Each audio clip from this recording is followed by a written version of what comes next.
خير الورى نور الهدى منبع الجود والعطاء وعلى آله وصحبه وآله وحزبه مصابيح الدجى أما بعد وأعوذ بالله من الشيطان الرجيم بسم الله الرحمن الرحيم وللآخرة خير لك من الأولى صدق اللہ مولانا العظیم. آئیے ہمارا سب سے پہلے عقیدت محبت کے ساتھ حضور سرور عالم صلی اللہ علیہ وسلم کی بارگاہ میں تکبیرات و درود شریف و نذرانہ پیش کریں اپنے بابا اللہم صلی علی سیدنا مولانا محمد المعدن الجود والکرم علیہ وسلم صلی اللہ علیہ وسلم. آج ہماری آپ سب کی یہ مشترکہ خوش نصیبی ہے کہ ہم اور آپ حضور حجت الاسلام کے عرص میں شرکت کی سعادت مندی حاصل کر رہے ہیں.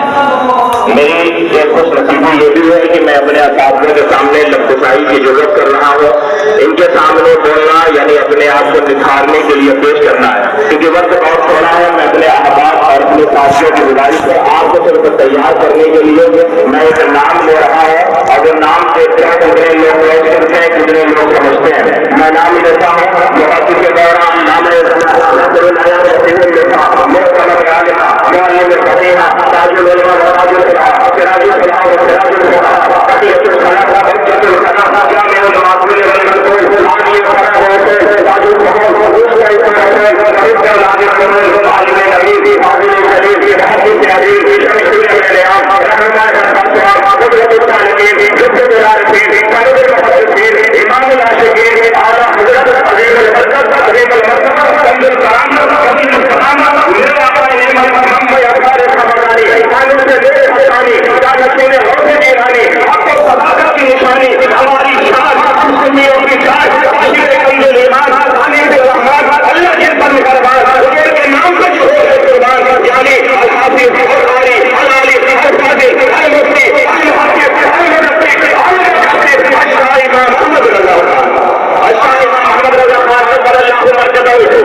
دنیا اس بات کو جانتی ہے. دنیا کا یہ ضابطہ ہے, دنیا کا یہ قانون ہے, دنیا کا یہ رول ہے کہ جب کسی کی برائی کی جاتی ہے, کسی کی انسلٹ کی جاتی ہے, کسی کی توہین کی جاتی ہے, کسی کا اپمان کیا جاتا ہے تو جس کی انسلٹ ہوتی ہے, جس کی ڈسریسپیکٹ کی جاتی ہے, جس کی توہین کی جاتی ہے اپنی گستاخی کا جواب نہیں دیتا ہے. جس کی توہین کی جاتی ہے مثال کے طور پر پچھلے انبیاء کرام کے ساتھ بھی یہی معاملہ ہوا. جب حضرت نوح علیہ السلام نے اپنی قوم کو اللہ کی عبادت کا پیغام دیا چاہے میری قوم ایک اللہ کی عبادت کرو, ان کی قوم بجائے آپ کی تبلیغ کو ماننے کے کہنے لگی اِنَّا لَنَرَاكَ فِي ضَلَالٍ مُبِينٍ. کہنے لگی اے نوح ہم تو آپ کو کھلی ہوئی گمراہی میں دیکھتے ہیں, ہم تو آپ کو کھلا ہوا گمراہ سمجھتے ہیں. حضرت نوح نے محبت بھرے انداز میں جواب دیا یا قومی لَيْسَ بِي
دیتے ہیں. معذرت سے شخص سوائی میں آخری بات کروں, مثال بھی نہیں دوں گا, مجھے وقت کی قلت کا پورا خیال ہے. ایک نکتا آپ کے ذہن میں گزار ہے, اپنی جگہ لے رہا. آج آپ کو یہ لوگ کہتے ہیں آپ صاحب کو ملیں گے, وہاں